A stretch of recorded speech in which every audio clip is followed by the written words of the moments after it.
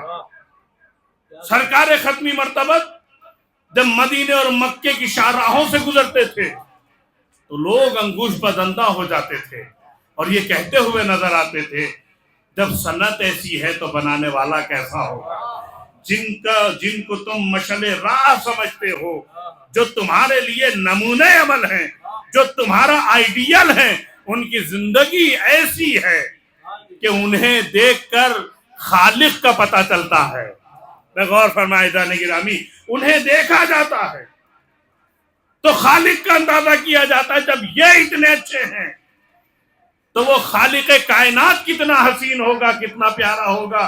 تو ذرا سوچو، جنہیں تم چاہتے ہو، جنہیں تم مانتے ہو، جن کی ولایت کا قصیدہ پڑھتے ہو، جن کی امامت کا دم بھرتے ہو، جن کا ذکر کرتے ہو تو فخر ہوتا ہے، ان کے لیے ان کی گزاری ہوئی زندگی ہمارے لیے کتنے پیغام دیتی ہوئی نظر آتی ہے۔ ایک ایک فرد کی میں توجہ چاہتا ہوں اس منزل پر، ان کی گزاری ہوئی زندگی ہمارے لیے کیسے کیسے پیغام دیتی ہوئی نظر آتی ہے۔ انہوں نے بھی ایسی ہی زندگی گزاری ہے، انہیں دیکھا گیا ہے تو کہا گیا جب مخلوق ایسی ہے تو خالق کیسا ہوگا۔ تو کیا وہ ہم سے بھی کچھ چاہتے ہیں؟ ان کا ہم سے بھی کوئی مطالبہ ہے؟ ہاں عزیزان گرامی، ہم سے بھی مطالبہ ہے۔ غور فرمائیے گا، ہم سے بھی مطالبہ ہے۔ ہم سے مطالبہ یہ ہے کہ جب تمہیں دیکھا جائے تو دنیا کہہ اٹھے۔ ایک جملہ عرض کرنا چاہتا ہوں اس منزل پر، پوری بیداری کے ساتھ سماعت فرمائیے گا۔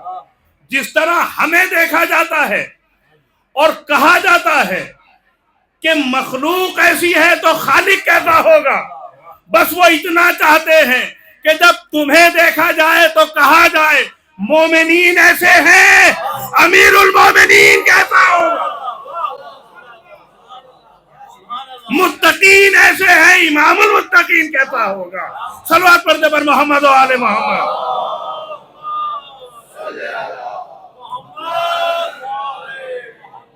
تمہارے سجدوں کو دیکھا جائے، تمہاری عبادتوں کو دیکھا جائے تو یہ آواز آئے ساجدین ایسے ہیں، سید الساجدین کا کیا عالم ہوگا، عابدین ایسے ہیں تو زین العابدین کا کیا منزلت و مرتبہ ہوگا۔ صلوات پڑھتے پر محمد۔